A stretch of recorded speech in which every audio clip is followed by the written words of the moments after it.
जय श्री राधे कृष्ण। आप सभी का आपके अपने YouTube channel VK Mishra present में बहुत बहुत स्वागत है। आइए आज आप सब सुनेंगे नवरात्रि के दूसरे दिन श्री दुर्गा सप्तशती पाठ में दूसरे और तीसरे अध्याय की कथा। तो बोलिए प्रेम से माता नव दुर्गा देवी की जय, सर्व देवी देवता की जय। मेधा ऋषि बोले, प्राचीन काल में देवता तथा दैत्य में पूरे 100 वर्ष तक युद्ध होता रहा। उस समय दैत्यों का स्वामी महिषासुर था एवं देवताओं के स्वामी इंद्र थे। उस संग्राम में देवताओं की सेना महाबली दैत्यों से हार गई। तब सभी देवताओं को जीतकर महिषासुर इंद्र बन बैठा। हार खाकर सभी देवता ब्रह्मा जी को अग्रणी बनाकर वहां गए जहां विष्णु तथा शंकर जी विराजमान थे। वहां पर देवताओं ने महिषासुर के सभी उपद्रव एवं अपनी पराभव आदि का पूरा वृतांत कह सुनाया। उन्होंने कहा कि महिषासुर ने तो सूर्य, अग्नि, पवन, चंद्रमा, यम तथा वरुण इस प्रकार अन्य सभी देवताओं के अधिकार छीन लिए। स्वयं ही सबका अधिष्ठाता बन बैठा है। उसने सभी देवताओं को स्वर्ग से निकाल दिया। महिषासुर महादुरात्मा है। देवता पृथ्वी पर मृतकों की भांति विचर रहे हैं। हे प्रभु, अब हम लोग आपकी शरण में आए हैं। उसके वध का कोई उपाय विचार कीजिए। इस प्रकार मधुसूदन तथा महादेव जी ने देवताओं के वचन सुने। क्रोध से उनकी भौहें तन गई। तब भगवान विष्णु के मुख से एक महान तेज प्रकट हुआ। इसी प्रकार ब्रह्मा तथा शंकर के मुख से भी तेज प्रकट हुआ। दूसरे इंद्र आदि देवताओं के शरीर से महान तेज प्रकट हो आया। सभी तेज मिलकर एक हो गए। वह तेजपुंज इतना उग्र था जैसे कि जलता हुआ पर्वत हो। देवताओं ने देखा कि उसकी ज्वालाएं सभी दिशाओं में फैल रही है। जब वह एक हुआ तो नारी के रूप में आ गया। उसके प्रकाश से तीनों लोक भर आया। महादेव जी के तेज से उसका मुख प्रकट हुआ। यम के तेज से उनके केश हुए। विष्णु के तेज से उस देवी की भुजाएं प्रकट हुई। चंद्रमा से दोनों स्तन, इंद्र के तेज से उनका कटी प्रदेश, वरुण के तेज से जंघा व उरु स्थल, पृथ्वी के तेज से नितंबों का प्रादुर्भाव हुआ। ब्रह्मा के तेज से दोनों चरण, सूर्य के तेज से चरणों की उंगलियां, वसुओं के तेज से हाथों की उंगलियां, कुबेर के तेज से नासिका का आविर्भाव हुआ। उसके दांत तो प्रजापति के तेज से प्रकट हुए। अग्नि के तेज से 3 नेत्र प्रकट हुए।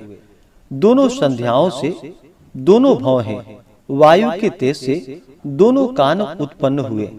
इसी प्रकार दूसरे देवगणों के तेज के द्वारा भगवती का प्रादुर्भाव हुआ। तब समस्त देवताओं की तेजपुंज से प्रकट हुई देवी जी को देख महिषासुर से पीड़ित सभी देवता प्रसन्न हुए। महादेव जी ने उस देवी को अपने त्रिशूल से शूल निकाल कर दिया। श्री विष्णु जी ने अपने सुदर्शन चक्र से प्रकट करके सुदर्शन चक्र दिया।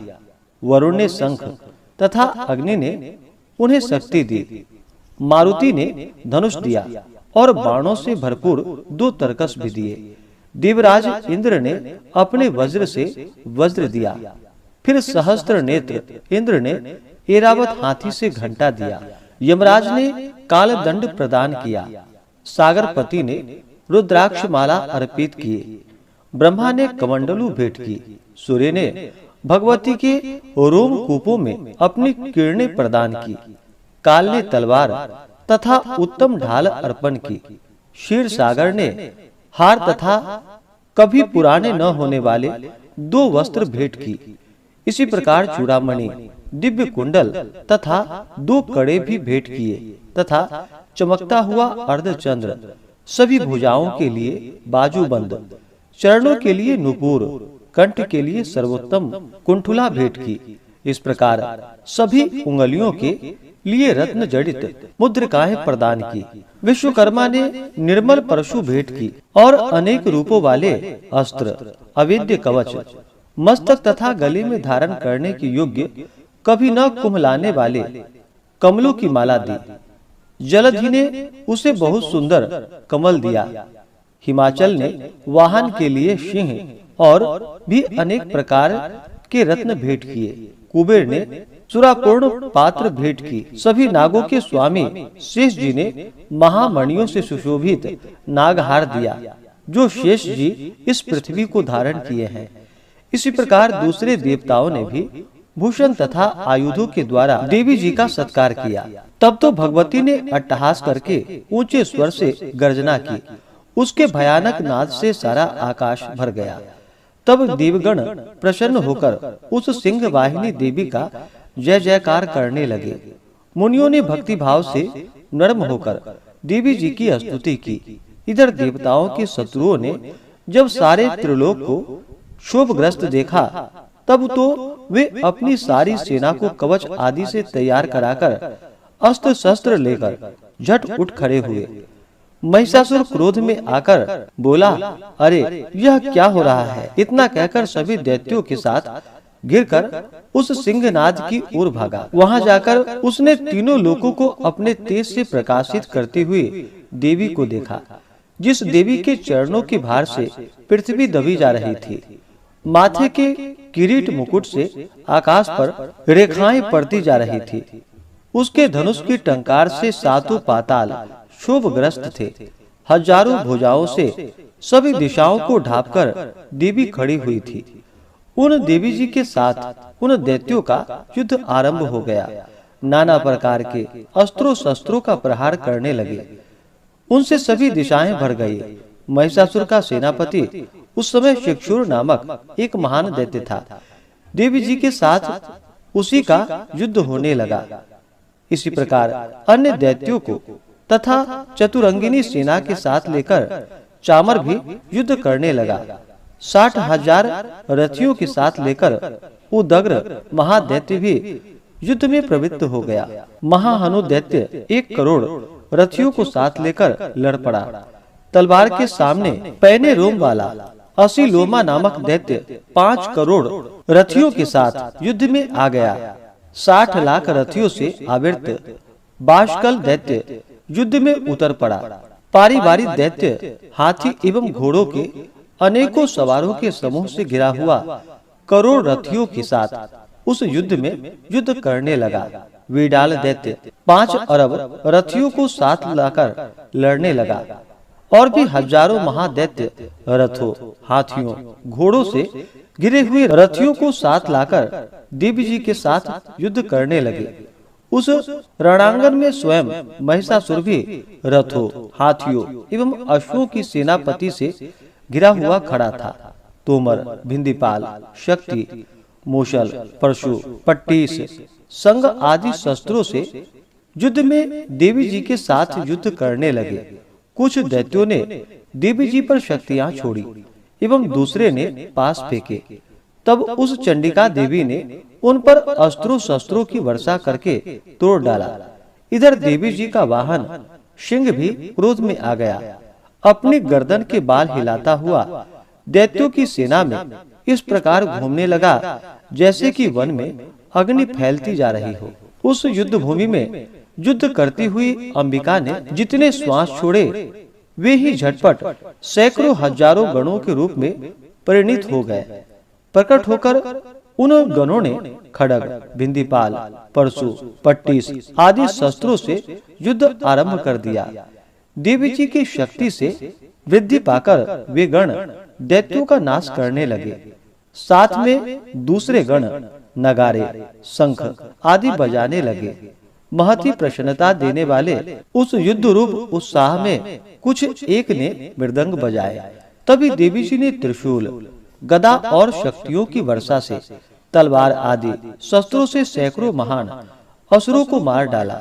दूसरे कितने एक दैत्यों को घंटे के भयनाद से मूर्छित करके मारकर गिरा दिया। मरे दैत्यों को पास से बांधकर पृथ्वी पर घसीट डाला। कितने तो गदा की चोट से घायल होकर पृथ्वी पर सो गए। मुशलों के प्रहार से कई एक रुधिर वमन करने लगे एवं कई एक शूल द्वारा वक्षः स्थल फट जाने से पृथ्वी पर पड़ गए। कितने एक दैत्य बाणों की वर्षा द्वारा युद्ध भूमि में काट गिराए। शेन, बाज, पक्षी की भांति आक्रमण करने वाले देव शत्रु दैत्य प्राण छोड़ने लगे। कितने दैत्य की भुजाएं कट गई, दैत्यों की गिरवा छिन्न भिन्न हो गई, कई दैत्यों के सिर कट गए, दूसरे मध्य में विदीर्ण हो गए, कुछ की जंघाएं कट गई और पृथ्वी पर गिर गए, और कुछ एक दैत्यों को तो एक भुजा, एक आंख, एक पांव वाला करके दो दो टुकड़े कर डाले। मार मार कर गिराया हुए रथों, हाथियों, घोड़ों एवं असुरों की लाशों के द्वारा जहाँ महायुद्ध हो रहा था, वहाँ की पृथ्वी इस प्रकार भर गई कि वहाँ आना जाना कठिन हो गया। वहाँ सेना एवं असुरों के रुधिर की बड़ी बड़ी नदियां बहने लगी। जगदम्बा जी ने एक क्षण में ही दैत्यों की सारी सेना का इस प्रकार नाश कर दिया, जैसे कि लकड़ियों के बड़े ढेर को अग्नि जला देती है। देवी का वाहन सिंह अपने बालों को छटकारता हुआ, बड़ी गर्जना करता हुआ, दैत्यों के शरीर से मानो प्राण ही चुन रहा हो, इस प्रकार घूमने लगा। देवी जी के उन गणों ने महाअसुरों के साथ बड़ा युद्ध किया, जिससे देवता प्रसन्न होकर आकाश से पुष्पों की वर्षा करने लगे। इस प्रकार से श्री दुर्गा सप्तशती में दूसरे अध्याय की कथा पूर्ण हुई। तो बोलिए प्रेम से माता दुर्गा की जय। अब सुनते हैं तीसरे अध्याय की कथा। ऋषि बोले, महाअसुर चक्षुर सेनापति ने जब यह देखा कि यह सेना तो इस प्रकार मारी जा रही है, तब उसे बड़ा क्रोध उत्पन्न हो गया। स्वयं ही अंबिका के साथ युद्ध करने चल पड़ा। युद्ध में जाकर उसने देवी जी पर बाणों की इस प्रकार वर्षा की, जैसे मेघ सुमेरु पर्वत की चोटी पर जलधारा वर्षा कर रहा हो। तब देवी ने उसके बाण समूह को खेल खेल में ही काट दिया। फिर बाणों द्वारा उसके सारथी और घोड़ों को मार डाला। फिर झटपट उसका धनुष और ऊंची लहराती ध्वजा काटकर गिरा दी। जब उसका धनुष कट चुका, तब अपने बाणों से उसके अंग बींध डाले, जिससे सारथी एवं घोड़े मर चुके थे और धनुष भी कट चुका था। तब वह बिना रथ के पैदल ही तलवार ढाल लेकर देवी की ओर दौड़ा। तेज तलवार से सिंह पर प्रहार कर दिया। फिर देवी जी की वाम भुजा पर बड़े जोर से प्रहार किया। हे राजन, ज्यों ही उसकी तलवार देवी की भुजा पर पहुंची, त्यों ही टूट गई। फिर तो असुरों ने क्रोध से आंखें लाल करके शूल पकड़ लिया। भद्रकाली जी पर उस दैत्यों ने वह शूल डाल दिया। वह शूल इस प्रकार चमका, जैसे कि आकाश से सूर्य मंडल गिर रहा हो। देवी जी ने अपनी ओर आते हुए शूल को देखकर उस पर अपना शूल चला दिया, जिससे उस शूल के सैकड़ों टुकड़े हो गए। साथ में उससे चक्षुर महादैत्य के प्राण भी निकल गए। जब महिषासुर का बलवान सेनापति मर गया, तब देव शत्रु चामर हाथी पर सवार होकर आ पहुंचा। आते ही उसने अंबिका देवी पर शक्ति का प्रहार कर दिया। श्री देवी जी ने हुंकार द्वारा ही मारकर तेजहीन कर उसे नीचे गिरा दिया। अपनी शक्ति को गिरा हुआ देखकर चामर को बड़ा क्रोध आ गया। उसने शूल का प्रहार कर दिया। शूल को भी देवी जी ने बाणों द्वारा टुकड़े टुकड़े कर डाले। तब सिंह भी उछलकर हाथी के मस्तक पर चढ़ बैठा। तब फिर दैत्यों के साथ भुजा युद्ध करने लगा। वे दोनों परस्पर लड़ते लड़ते उस हाथी से नीचे पृथ्वी पर आ गए। भयंकर प्रहारों से परस्पर युद्ध करने लगे। तब बड़े वेग से सिंह ऊपर को उछला। ऊपर आकाश से नीचे की ओर गिरते गिरते पंजों के प्रहार से दैत्य चामर का सिर धड़ से पृथक कर डाला। देवी जी ने शिला एवं वृक्ष आदि से युद्ध में उदग्र को मार डाला। फिर कराल को भी दांतों, मुक्कों एवं थप्पड़ों के प्रहार से मार गिराया। क्रोध परिपूर्ण देवी ने गदा की चोटों से उद्धत को चूर चूर कर दिया। बिंदीपाल शस्त्र द्वारा, बाष्कल बाणों द्वारा अंधक एवं ताम्र को यमधाम शीघ्र भेज दिया। तीन नेत्र धारिणी परमेश्वरी ने उग्राश्य, उग्रवीर्य, महाहनु नाम के दैत्यों को त्रिशूल द्वारा मार दिया। तलवार से बिडाल का सिर धड़ से अलग कर दिया। दुर्धर, दुर्मुख इन दोनों को बाणों द्वारा यमपुरी पहुंचा दिया। इस प्रकार अपनी सेना का नाश होता देखकर भैंस का रूप बनाकर महिषासुर देवी के गणों को डराने लगा। कुछ एक गणों पर अपने थुथनों से प्रहार कर दिया, दूसरों पर खुड़ों से प्रहार करने लगा। किन्हीं को पूंछ से तोड़ा तो दूसरों को सिंगों से फाड़ा। कुछ एक को वेग द्वारा, दूसरों को सिंहनाद द्वारा घूमने से, अन्यों को श्वास वायु द्वारा पृथ्वी पर गिराया। इस प्रकार देवी सेना को गिराकर वह महिष सिंह की ओर झपटा। ज्यों ही सिंह को मारने लगा त्यों ही जगदम्बा को बड़ा क्रोध उत्पन्न हुआ। इधर महापराक्रमी महिष भी क्रोध से पृथ्वी तल को अपने खुरों से खोदने लगा। फिर अपने सिंहों से ऊंचे ऊंचे पहाड़ उठाकर फेंकने लगा। साथ में गर्जने लगा। वेग के साथ घूमने पर पृथ्वी शुद्ध होकर फटने लगी। उससे पूंछ से समुद्र पर प्रहार किया, जिससे शुद्ध होकर समुद्र और पृथ्वी को चारों ओर से डुबाने लगा। चलायमान होते हुए सिंह के द्वारा छिन्न भिन्न हुए बादल टुकड़े टुकड़े हो गए।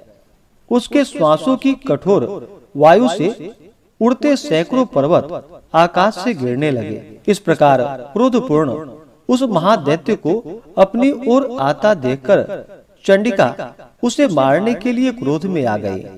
कुपित चंडिका ने उसकी ओर पाश फेंका और उसके द्वारा उस दैत्य को बांध लिया।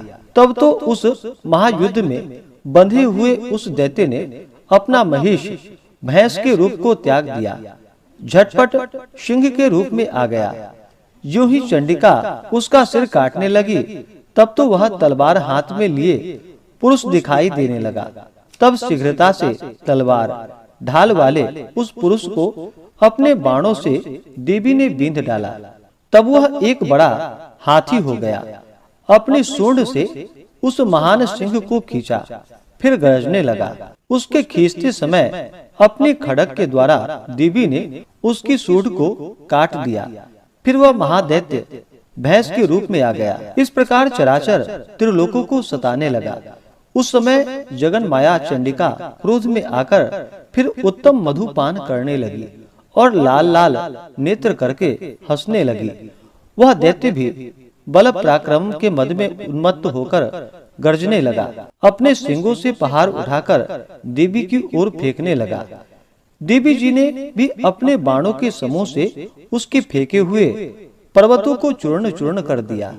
तब सुरापान के मद के कारण लाल लाल मुख वाली चंडिका जी ने कुछ अस्त व्यस्त शब्दों में कहा। देवी जी बोली, रे मूढ़, जब तक कि मैं मधुपान न कर लूं, तब तक तू क्षण भर के लिए गरज ले।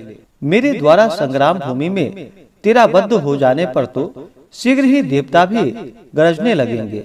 ऋषि बोले, इस प्रकार कहकर देवी जी उछलकर उस महादैत्य पर चढ़ गई। पांव से दबाकर दैत्य के कंठ पर त्रिशूल से आघात किया। देवी के पांव से दबे हुए उस दैत्य ने अपने मुख से बाहर निकलने का प्रयत्न दूसरे रूप से किया। अभी आधा निकला ही था कि देवी जी ने अपने पराक्रम द्वारा वही रोक लिया। आधा निकलकर भी उस दैत्य ने युद्ध करना आरंभ कर दिया। तब देवी जी ने अपनी तीखी तलवार से उसका सिर काटकर नीचे गिरा दिया। दैत्य सेना हाहाकार करने लगी। तब उस सारी सेना का भी देवी जी ने नाश कर दिया। सभी देवता अत्यंत प्रसन्न हुए। दिव्य महर्षियों के साथ देवता लोग ने उन देवी की स्तुतियां की। गंधर्व जन गान करने लगे और अप्सराएं नाचने लगी। इस प्रकार से दुर्गा सप्तशती पाठ में तीसरे अध्याय की कथा पूर्ण हुई। तो बोलिए प्रेम से माता दुर्गा की जय, नव दुर्गा देवी की जय, सर्व देवी देवता की जय। तो आशा करता हूँ कि यह जानकारी आपको अच्छा लगा हो। इसी प्रकार से ज्ञानवर्धक जानकारियाँ प्राप्त करते रहने के लिए, व्रत पूजा के बारे में जानने के लिए, कथा को सुनने के लिए चैनल पे अगर आप पहली बार आए हैं तो चैनल को लाल बटन दबा करके सब्सक्राइब करें। साथ में बेल आइकन घंटी को दबाएं ताकि आने वाली वीडियो का नोटिफिकेशन आपको समय से मिलता रहे।